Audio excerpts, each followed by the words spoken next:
Evo, kao što ste rekli, danas je dan općine. Evo, ovim putem bih čestitao svim našim mještanima dan općine. Naš dan općine je vezan i za osnutak 108. gardijske brigade.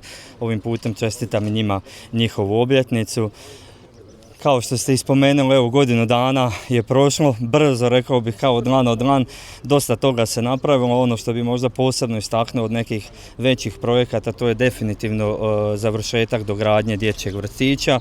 To je bila jedna ogromna investicija, oko 600.000 eura. Nakon toga smo pristupili opremanju, didaktičkom opremom, namještajem, izgradnjem još jednog dječjeg igrališta u sklopu vrtića, tako da ukupno ta investicija je oko 700.000 eura. Nakon toga, evo, obavili smo svu proceduru, što se kaže, administraciju, i 1.6., evo 1. lipnja nedavno je krenula raditi jaslička skupina naših dječjeg vrtića, evo, na radost i ponos svih naših mještana i roditelja, a posebno naše dječice. Što se tiče nekih drugih projekata, kažem, evo, pogotovo radili smo na modernizaciji komunalnog poduzeća. Tu su bila dva velika projekta, dakle kupovina novog bagera, kupovina novog traktora, novih priključnih strojeva, kupili smo i novi kombi, novi kedi vozilo, tako da, evo, stvarno smo obnovili komunalno poduzeće, pošto, evo, naša općina je dosta razvedena, imamo 12 sela, 12 mjesnih domova, 13 grobalja, na 95 km se prostiremo. Stvarno, ja se volim našaliti, evo, da smo površino veći od jednog grada Ciriha, tako da stvarno to treba održavati sve, i mi se, evo, trudimo i nadamo se, evo, s ovom modernizacijom i mehanizacijom, ulaganjem, naravno treba ulagati u ljude, ali evo, da ćemo i našim zaposlenicima na taj način olakšati i što bolje, evo, održavati našu općinu.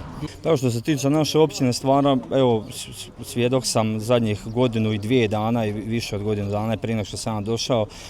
Stvarno na području naše općine se, evo, izgradilo sigurno jedno 20-ak novih kuća. Taj trend se i nastavlja. Evo, mi smo ove godine po prvi puta, evo, u povijesti općine smo uveli program za mlade, za sufinanciranje, za kupnju i gradnju prve nekretnine. Mladi se javljaju, evo, odazivaju se, to me zaista veseli. Evo, zapravo me više veseli da su to ovi mladi i ljudi sa područja naše općine koji i dalje žele ostati živjeti u našoj općini, koji će ostati ovdje graditi svoje obitelji, i to nas, evo, zaista veseli. Nadamo se da će to biti u sve većem broju. Puno upita, evo, na mailove dolazi i zainteresiranost ljudi, i puno, dakle, zove ljudi iz van naše općine, evo, koji su zainteresirani za život u našoj općini. Evo, to me zaista veseli. Nadamo se, evo, da ćemo i mi biti jedna općina u kojoj će se puno mladi doći i ostati živjeti. Pa što se tiče razvoja turizma, to je neka vizija naša za buduće.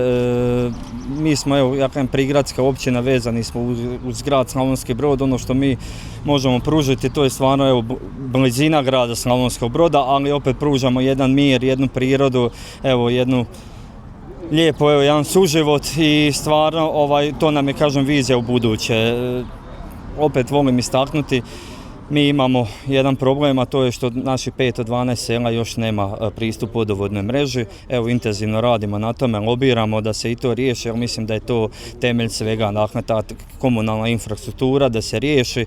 Kada se to riješi, onda možemo govoriti o nekoj nadogradnji što se tiče turizma, ali evo, to nam je također želja, intencija, i na tome radimo.